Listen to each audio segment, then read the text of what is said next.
Hi everyone, you are watching serial Siyapa, जहां पे मिलती है आप सभी को आप ही के फेवरेट टीवी शो से जुड़ी इंटरेस्टिंग अपडेट।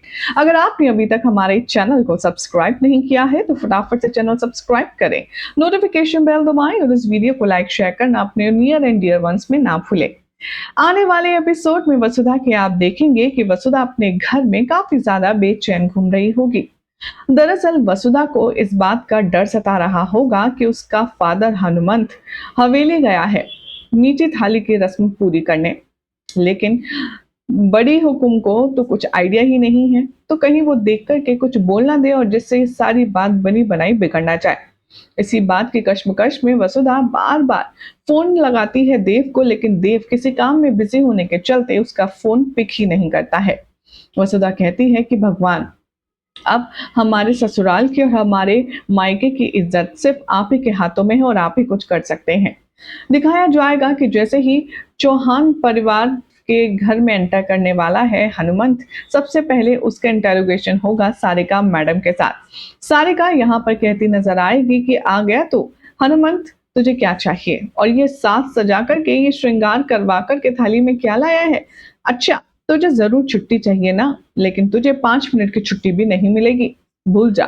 तभी हनुमान कहता है कि सारिका मैडम जी, मैं कोई छुट्टी मांगने नहीं आया हूँ, मुझे कोई छुट्टी ना चाहिए। मैं सिर्फ हुकुम और देवी हुकुम से बात करने आया हूँ, उनसे बात उनको ये देने आया हूँ। शुभ मुहूर्त पर शुभ कार्य करना चाहिए, इसलिए मैं यहाँ पर उपस्थित हुआ हूँ।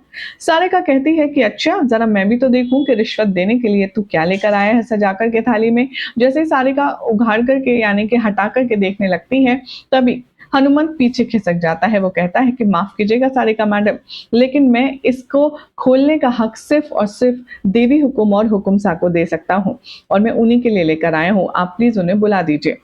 इतने में यहाँ पर पता चल जाता है, यहाँ पर आपकी प्यारी विद्या को, दिविशा को यहाँ पर पता चल जाएगा, दिव्या को, और वो हनुमंत को देखेगी और उसे कवर करने की कोशिश करेगी, और इतने में वहां पर अविनाश भी आ जाएगा। बातों ही बातों में यहाँ पर हनुमंत और चंद्रिका भी आमने सामने आ जाएंगे और साथ में बड़े हुकुम यानी कि देव के पापा भी होंगे। हनुमंत जैसे ही देखता है बड़ी हुकुम को, प्रणाम करता है और उनके हाथों में ये थाली थमा देता है। अब यहाँ पर जो बड़े हुकुम यानी कि देव के पापा हैं, उन्हें तो अच्छे से पता है कि हनुमंत कौन सी रस्म करने आया है और ये क्यों लाया है। अब यहाँ पर मन ही मन सोचती है चंद्रिका, ये हनुमंत मीठी थाली क्यों लाया है जो शादी के बाद दी जाती है। लग तो वही रही है, लेकिन इसका यहाँ लाने का मतलब क्या है। चंद्रिका कहती है ये किस बात की मिठाई है। तभी यहाँ पर हाथ जोड़ करके कहता है हनुमान कि मैं गरीब हूँ, जितना बन पड़ा उतना अपनी सुख समृद्धि के अकॉर्डिंग आपको किया है। आशा करता हूँ कि आपको किसी चीज की कमी नहीं रहेगी। अब जैसे ही ये खोल कर देखता है बड़े हुकुम यानी कि देव के पापा, वो खुश हो जाते हैं और कहते हैं कि वाह, अब देखो हनुमान के यहाँ का और उसके हाथ का इतना स्वादिष्ट खाना, इतना स्वादिष्ट पकवान है। अब देखना मेरी रिकवरी कितनी जल्दी होगी, क्या शानदार तरीके से होगी। इतने में कि चंद्रिका कुछ कह पाए, सोच पाए, दिव्या आती है और वो थाल ले लेती है उसके हाथ से और कहती है कि बाबू साहब, आप चिंता मत कीजिए, आपको रोज इसमें से कुछ ना कुछ खिलाना मेरी जिम्मेदारी है। मैं आपकी डाइट का और आपकी रिकवरी का पूरा ख्याल रखूंगी। हनुमान को बहुत अच्छा लगता है कि उसका गिफ्ट एक्सेप्ट कर लिया जाता है। चंद्रिका यहाँ पर कुछ कहने वाली ही होती है कि तभी हनुमान हाथ जोड़कर कहता है और बोलता है कि इस रस्म में मैं जितना कर सकता था मैंने किया। आशा करता हूँ कि आपको कोई शिकायत का मौका नहीं मिला होगा, और मैं अपने ड्राइवर और आपके मालिक के रिश्ते की गरिमा हमेशा बरकरार रखूंगा और उसे समझूंगा भी। यहाँ पर कहती है चंद्रिका, तुम कौन सी रस्म की बात कर रहे हो हनुमंत। और जैसे ही हनुमंत बताने वाला होता है, यहाँ पर बचा लेता है बाल बाल बड़े हुक्म। बड़े हुकुम अपने सीने में दर्द का बहाना करते हैं और वो आंख मारते हैं दिव्या को, और वो कहते हैं कि मेरे सीने में अचानक से बहुत दर्द हो रहा है, घबराहट हो रही है। चंद्रिका, क्या तुम मुझे कमरे में ले चलोगी। और चंद्रिका सब कुछ छोड़ छाड़ कर अपने पतिदेव को कमरे में ले जाती है। हनुमत यहाँ पर कंफ्यूज रहता है कि आखिर बड़ी हुकुम तो पूजा पाठ रीति रिवाज में बहुत विश्वास रखती हैं और बहुत खुश होती हैं, लेकिन वो यहाँ पर अनमनी सी क्यों लग रही थी। तभी यहाँ पर हनुमंत का जो डाउट है उसे क्लियर करने के लिए दिव्या और अविनाश आते हैं और वो कहते हैं कि दरअसल क्या है ना, पापा सा की तबीयत ठीक नहीं है और उनका सारा ध्यान उधर ही है, इसीलिए उन्होंने अच्छे से रिएक्ट नहीं किया होगा। आप ज्यादा मत सोचिए, अब कम से कम ये रस्म तो हो गई ना मीठी थाली की। आप आराम से निश्चिंत होकर के जाइए। हनुमंत घर पहुंचता है और वो थोड़ा-सा परेशान होता है। वसुधा कहती है, बापू सा क्या हुआ? हनुमंत रोते हुए कहता है कि तूने ठीक कहा था। मैंने शायद मीठा ढाल देने में कुछ ज़्यादा ही जल्दबाज़ी कर दी। हनुमंत यहाँ पर अफ़सोस करता है कि उसने वसुधा की बात क्यों नहीं सुनी। वसु कहती है, आप चिंता क्यों करते हैं? कम से कम वहाँ पर आपने शगुन पहुँचा दिया ना, अब आपका काम हो गया। हनुमंत कहता है कि ना बेटा, इस रस्म को पूरा मैं तब मानूँगा जब तेरे सासरे से भी वापस मीठा थाल आएगा, तभी ये रस्म पूरी मानी जाएगी। अब वसुधा को बहुत टेंशन है क्योंकि इस रस्म के मुताबिक सास के हाथ का बना हुआ जो मीठा है वो आना चाहिए। अब चंद्रिका को तो कुछ पता नहीं है, तो कैसे आएगा बड़ी हवेली से वसुधा के घर खाना? आने वाले ट्रैक में अब आप देखेंगे कि बहुत ज़्यादा परेशान होती है वसुधा और इतने में देव आता है। देव यहाँ पर बहुत ज़्यादा बेचैन होता है वसु की इतनी मिस कॉल देखकर और वो डिस्कस करता है दिव्या और अविनाश के साथ। वहाँ दूसरी तरफ हनुमंत कहता है कि बड़े हुकुम के सीने में दर्द था, जा तू जाकर के देख तेरे ससुर साहब की तबीयत ठीक है या नहीं और मुझे आकर के बता।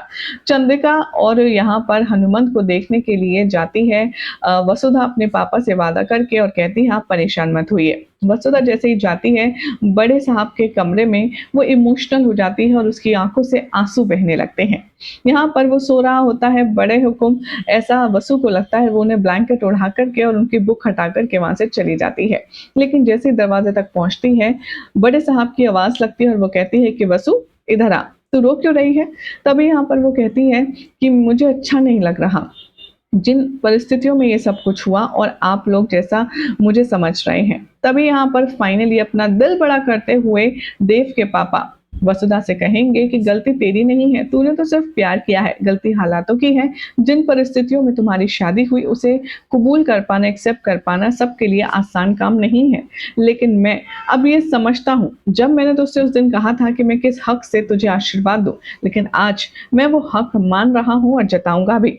वो जाता है अपनी ड्रॉ से एक एनवलप निकालता है जो कि शगुन से भरा हुआ होता है और वो वसु के हाथ में थमाता है और कहता है, आज से तू हमारे खानदान की बहू है। मैं हमेशा से चाहता था कि जो भी कोई देव की पत्नी आए वो चंद्रिका की छवि हो और तू बिल्कुल वैसी ही है। सदा सौभाग्यवती रहो, हमेशा खुश रहो, सदा सुहागन रहो। अब अपने ससुर सास से ये आशीर्वाद लेने के बाद वसु का इमोशनल होना तो वाजिब सी बात है। वो फटाफट से शगुन के लिफाफे को माथे से लगाती है और फिर सीने से ये इमोशनल हार्ट टचिंग मोमेंट देखकर पिघल जाते हैं बड़े ठाकुर साहब भी और वो वसु को गले लगा लेते हैं और अपनी बड़ी बहू होने का दर्जा भी दे देते हैं। इतने में दिव्या आती है, वसु को ले जाती है देव के कमरे में, जहां पर देव वसु को देख करके गले लगाता है और सॉरी बोलता है अनअवेलेबिलिटी के लिए। वसु तभी लिफाफा सबको दिखाती है और सबको बताती है कि कैसे ठाकुर सा ने मुझे अपना लिया है और खुशी का ठिकाना नहीं रहता। जैसे ही लौट कर आती है वसु, वो अपने बाबू को दिखाती है ये लिफाफा और वो भी खुशी-खुशी उसे पूजा घर में रख देता है और कहता है कि ये बहुत बड़ी बात है हमारे लिए। लेकिन वसु, रस्म तो पूरी तब होगी जब मीठा थाल आएगा। अब यहाँ पर दिव्या और अविनाश मिलकर के एक तरकीब लगाने वाले हैं। दिव्या और अविनाश मिलकर के लड़ाई झगड़ा करेंगे ताकि चंद्रिका पूछे हुआ क्या, और दिव्या कहती है कि देखिए ना, इन ये कह रहे हैं इन्हें मावे वाली कचौड़ी खानी है जो मुझे बनानी आती नहीं और नौकर के हाथ की खानी नहीं है। अब बताइए भला कौन बनाएगा? तभी यहाँ पर बड़े ठाकुर साहब भी कहते हैं कि भाई, चंद्रिका के हाथों में तो जादू है, अगर मीठा पकवान हमें भी मिल जाए तो क्या बात है। तभी चंद्रिका कहती है कि ठीक है, आप दोनों की खातिर मैं मावे का पकवान जरूर बनाऊंगी और यही है ट्रिक जो कि सब मिलकर के खेल रहे हैं और इसी में से शायद वसुधा के घर बेचने वाले हैं। वेल, कैसा लगा आपको एक्साइटिंग एपिसोड? कमेंट कीजिए, चैनल सब्सक्राइब करें, नोटिफिकेशन बेल दबाएं। ऐसी अमेजिंग अपडेट के लिए देखते रहिए सीरियल स्यापा।